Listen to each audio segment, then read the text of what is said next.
ఓం గం గణపతయే నమః.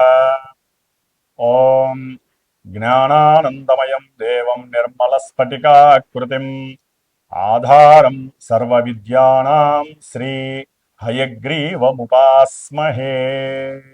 ఓం హయగ్రీవానుగ్రహ ప్రసాద సిద్ధిరస్తు. సింహరాశి సింహరాశి వారికి సూర్యుని యొక్క సంచారము వృషభ రాశిలో కర్మస్థానమైనటువంటి వృత్తి ఉద్యోగ వ్యాపార స్థానములో మరి సూర్య భగవానుడు దాదాపుగా మే 15వ తేదీ నుండి జూన్ 15 వరకు కూడా ఆయన సంచరించే సమయమంతా కూడా సింహరాశి వారికి చాలా అత్యద్భుతమైనటువంటి ఫలితాలను ప్రసాదిస్తుంది. సరే, ఆయనతో పాటుగా ఉన్నటువంటి కొన్ని గ్రహాల యొక్క కదలికలు కూడా వీరిలో కొన్ని అసమతుల్యతమైనటువంటి ఇబ్బందికరమైనటువంటి పరిస్థితులను కూడా కలుగజేస్తుంది. అవేంటో తెలుసుకుందాం. సింహరాశి వారికి అధిపతి అయినటువంటి, అంటే ఆ గృహానికి అధిపతి అయినటువంటి సూర్య భగవానుడు అటు ఆరోగ్యాన్ని, ఉన్నతమైనటువంటి జీవ చైతన్యాన్ని, అట్లాగే ఏదైనా సరే ఒక వృత్తి యందు సరైనటువంటి నిమగ్నతని, నిర్దేశితమైనటువంటి ఉద్యోగ బరువు బాధ్యతల్ని మోస్తూ కుటుంబాన్ని ఆనందింపజేస్తూ సంతానానికి ఏం కావాలో అది చేసేటటువంటి సౌహృదయపూర్వకమైనటువంటి ఆ వ్యవస్థాపక గ్రహాలలో ఈ సూర్య భగవానుడు అత్యంత గొప్ప శ్రేష్ఠుడు. సూర్యుడు అంటే దాదాపుగా ఒక ఇంటికి గృహ యజమాని. ఆయన చుట్టూనే ఒక భార్య, తల్లి, తండ్రి, భర్త, అట్లాగే తల్లి, తండ్రి, పిల్లలు, బంధువులు ఇవన్నీ కూడా తిరుగుతూ ఉంటాయి. కాబట్టి ఆ గృహ యజమానిగా సూర్య భగవానుడు ఈ సింహరాశి వారికి ఈ నెల మొత్తము కూడా అత్యద్భుతమైనటువంటి ఫలితాలను ప్రసాదిస్తున్నాడు. వారు చేసేటటువంటి ఉద్యోగంలో మంచి కీర్తి ప్రతిష్టలు గడించేటటువంటి సమయం, మంచి ప్రమోషన్స్ వచ్చేటటువంటి సమయము, దాని ద్వారా ధనము విపరీతంగా వారికి బ్యాంకులో అమౌంట్ చక్కగా డిపాజిట్స్ అయ్యేటటువంటి సమయము. అంటే కొంతమంది ఉద్యోగాదుల్లో 60 సంవత్సరాల తర్వాత వాళ్ళు రిటైర్డ్ అయిపోతారు, చక్కగా లక్షలు వచ్చి పడతాయి. అలాంటి యోగాలు కూడా ఈ సింహరాశి వారికి కలగటానికి అవకాశం ఉంది. ఎందుకని? లాభంలో ఉన్నటువంటి గురు శుక్రుల యొక్క బలము. మరి ఈ నెల రోజులు కూడా గురు శుక్రులు అక్కడే ఉంటారు. ఒక జూన్ తర్వాత మార్పులు వస్తే ఆ తర్వాత నేను చెప్తాను. కాబట్టి ఈ జూన్ 2 లోపల వీరికి ఈ విధమైనటువంటి అనుకూలమైనటువంటి పరిస్థితులు కనిపిస్తున్నాయి. కొంతమంది ఉద్యోగాలకు ప్రయత్నాలు చేస్తూ ఉంటారు, చక్కగా చదువుకొని దానికి సంబంధించినటువంటి ఐఏఎస్లో, ఐపీఎస్లో, ఐఎఫ్ఎస్లో, లేకపోతే గవర్నమెంట్ రిలేటెడ్ ఉన్నటువంటి బ్యాంకులకి కూడా కొంతమంది ఎగ్జామ్స్కి ప్రిపేర్ అయ్యి రాసినటువంటి వాళ్ళకి, అట్లాగే చదువుకున్నటువంటి వాళ్ళకి, లేకపోతే ఏదైనా సరే బీఎస్సీ, బీఈడి అంటే ఈ ఉద్యోగాలకు సంబంధించినటువంటి వాళ్ళందరికీ కూడా ఉద్యోగాలు రావటానికి సూర్య భగవానుడు సంసిద్ధంగా ఉన్నాడు. గుర్తుపెట్టుకోండి. అది తర్వాత మీ యొక్క తలరాత, మీ జీవితంలో, మీ జాతకంలో ఉన్నటువంటి యోగాల్ని బట్టి ఆయన అనుగ్రహిస్తాడు. గుర్తుపెట్టుకోండి. కాబట్టి హ్యాపీ, ఆరోగ్యం బాగుంటుంది, ఉన్నతమైనటువంటి ఉద్యోగ అవకాశాలు వస్తాయి, ఉద్యోగంలో ఉన్న వారికి ప్రమోషన్స్ వస్తాయి, ఉన్నతమైనటువంటి చదువులో కూడా వీళ్ళు ప్రావీణ్యతని సాధిస్తారు.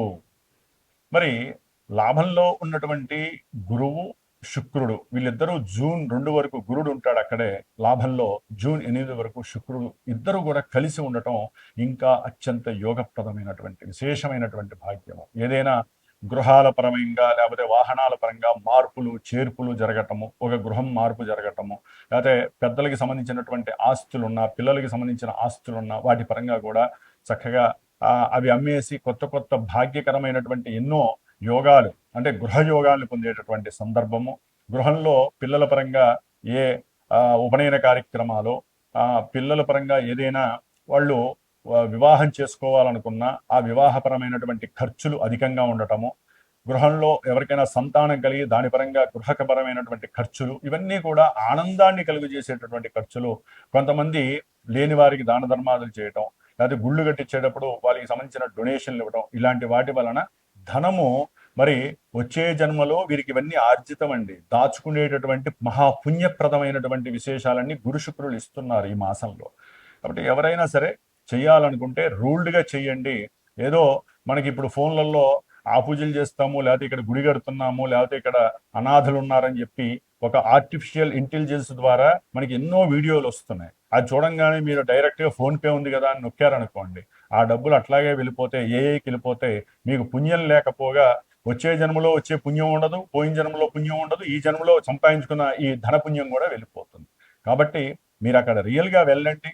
ఎవరైనా కడుతుంటే దేవాలయాలు మీకు తోచినటువంటివి మరి ఆ ఇనుము వేయించండి, సిమెంట్ వేయించండి, లేకపోతే కంకర్రాళ్ళు వేయించండి, మీ డబ్బులు పే చేయండి, నీళ్లు వదిలేసేయండి, శివార్పణం అని చెప్పి నీళ్లు వదిలేయండి.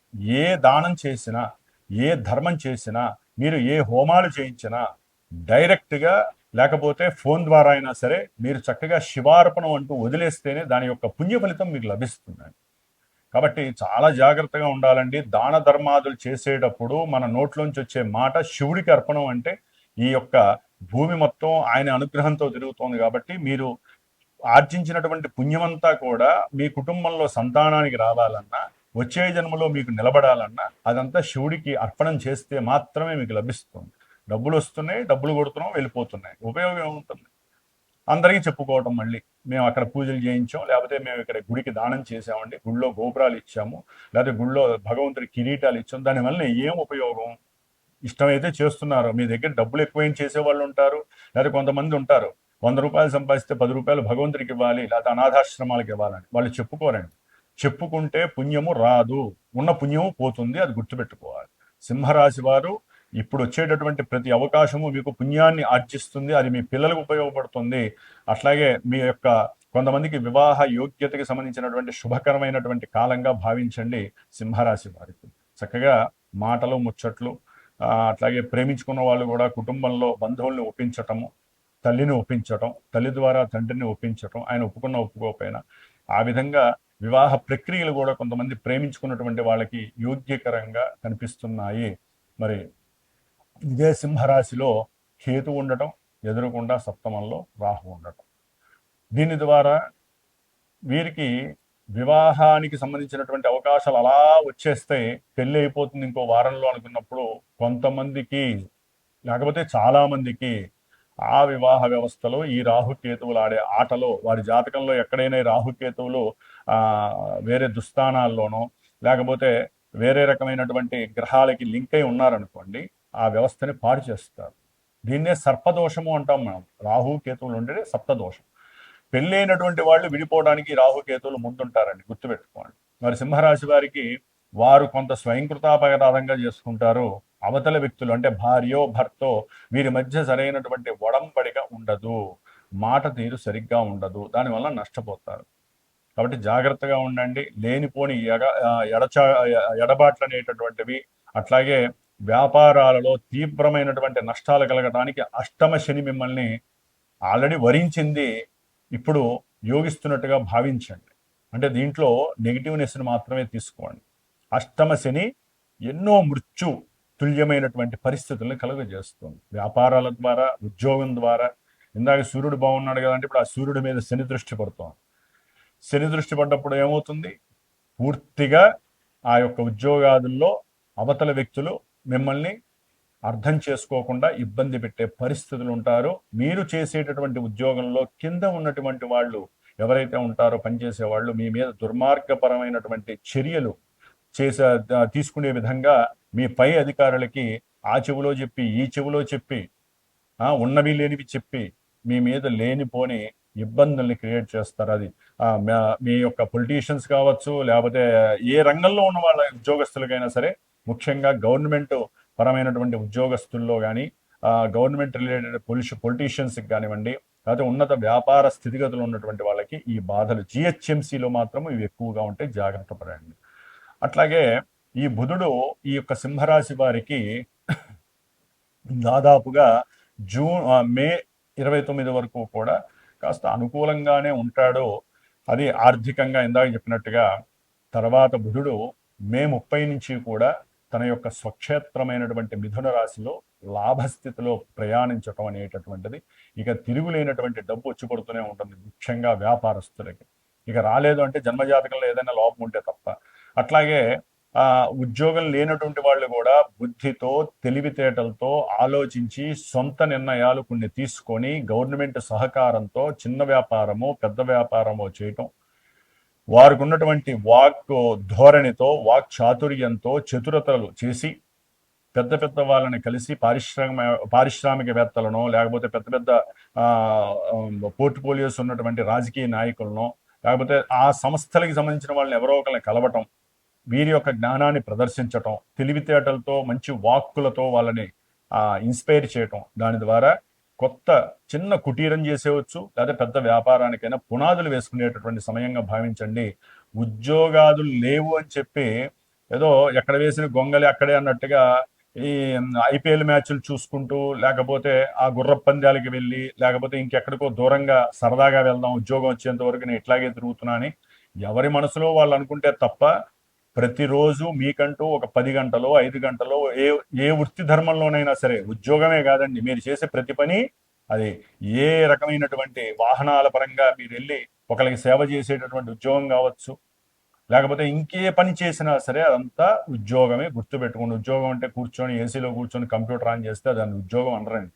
అది అనారోగ్యానికి తీవ్రమైనటువంటి హేతువు.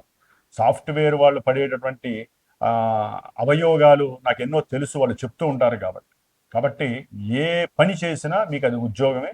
అంతేగాని పని చేయని వాడు అది ఎప్పుడో మీకు 4 నెలలకో 4 సంవత్సరాలకో ఉద్యోగం వచ్చిందనుకోండి, అదే నాకు కరెక్ట్ అయినటువంటి యోగించే కాలం అని మాత్రం అనుకోవద్దు. ప్రతి క్షణము మనకి యోగిస్తూనే ఉంటాం, మనం దాన్ని పట్టుకోవట్లేదు అంతే.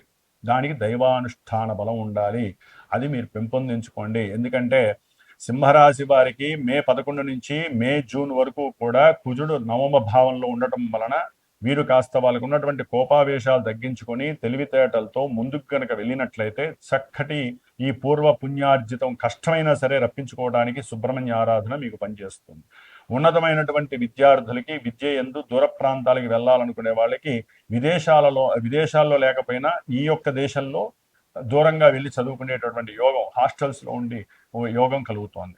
కాబట్టి అష్టమ శని దోషము, సప్తమంలో ఉన్న రాహువు, జన్మరాశిలో ఉన్నటువంటి కేతువు, భాగ్యంలో ఉన్నటువంటి ఈ యొక్క కుజుడు ఉన్నటువంటి వాళ్ళకి, కొంతమంది విద్యార్థులకు కానివ్వండి, కొంతమంది ఇల్లు మారడం కానివ్వండి, లేకపోతే ఉద్యోగం లేక దూర ప్రాంతాలకు వెళ్ళే వాళ్ళకి ఈ కుజుడు కాస్త ఇబ్బందులను కలుగజేస్తాడు. జాగ్రత్తగా ఉండాలి. ఈ 4 గ్రహాలు వీళ్ళని ఇబ్బంది పెడుతున్నాయి.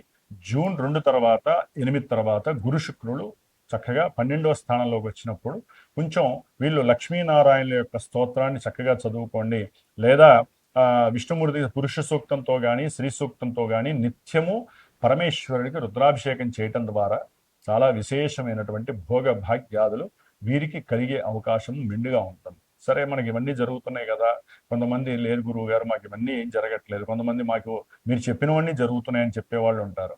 ఎవరి జీవితం వాళ్ళకు ఉంటుందండి. ఈ యొక్క రాశుల్లో నక్షత్రాలలో కొన్ని లక్షల మంది గొప్పలుగా ఉంటారు, కొన్ని కోట్ల మంది ఉంటారు. జాతకం తెలియకపోయినా వాడు మాకు ఈ రాశి అండి, మాది నక్షత్రం, మరి ఎవరు చెబుతారో వీళ్ళు ఆశిస్తారో నాకు తెలియదు. అంటే జన్మజాతకం అంటే ఏంటి, కొంతమందికి ఏం తెలియదు, డేటు టైము ప్లేస్ మర్చిపోతారు. విని విని విని మాది సింహరాశి, మా సింహరాశి వారికి శని పట్టింది, శని మహర్దశ. ఈ శని మహర్దశ ఎందుకు వస్తుందండి? మీ జాతకంలో ఎక్కడో చంద్రుడు ఉన్నటువంటి నక్షత్రాన్ని బట్టి దశలు అంతర్దశలు ఉంటాయి. కాబట్టి దశలు అంతర్దశలు మీకు ఇప్పుడు ఎలా యోగిస్తున్నాయా, అవయోగిస్తున్నాయా, అవి ప్రజెంట్లో గోచారంలో ఉన్నటువంటి గ్రహాలు ఇవి ఎక్కడున్నాయి, ఏ స్థానంలో ఉన్నాయి, జాతకంలో మనకంటూ ఎలా ఉంది, గ్రహస్థితులు ఎలా ఉన్నాయి, దాన్ని బట్టి కొంతమందికి విద్య, వివాహము, ఆర్థిక పరిస్థితులు ఇవన్నీ చక్కగా ప్రస్ఫుటంగా తెలుస్తాయండి. కాబట్టి ఏ శుభకార్యం చేసినా జాతకం చూపించండి. ప్రతి 6 నెలలకో సంవత్సరానికో ఇది ఒక నియమబద్ధంగా మీరు 10 రూపాయలు ఖర్చు పెడుతున్నా సరే దానికి తగ్గట్టుగా ఫలితాలు వస్తాయండి. ఎందుకంటే గ్రహాలు చాలా గొప్పవి, భూగ్రహం కన్నా గ్రహాలు చాలా గొప్పవి.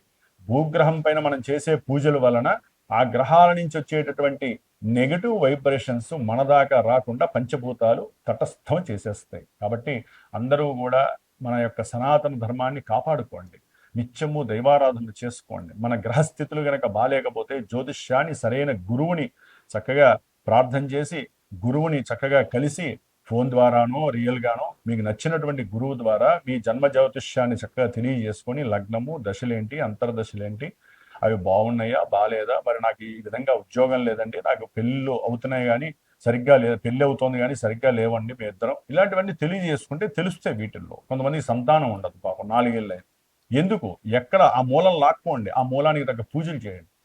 జ్యోతిష్యాన్ని పురాణంలాగా వినటం గొప్ప కాదండి, జ్యోతిష్యాన్ని పరిహారం చేసుకోవడం ద్వారా మాత్రమే మీకు జ్యోతిష్య అనుగ్రహం కలుగుతుంది. కాబట్టి ఈ విధంగా సింహరాశి వారికి అయితే కనుక చక్కటి అనుకూలమైనటువంటి పరిస్థితులు కొన్ని ఉన్నాయి. ఈ కుజ శని రాహు కేతువులకు మాత్రము జపాలు దానాదులు ఆచరించండి. రుద్రాభిషేకం డైలీ చేయడం ద్వారా మీకు అష్టైశ్వర్యాలు కలిగే అవకాశం లభిస్తుంది. ఓం నమో నారాయణాయ నమః.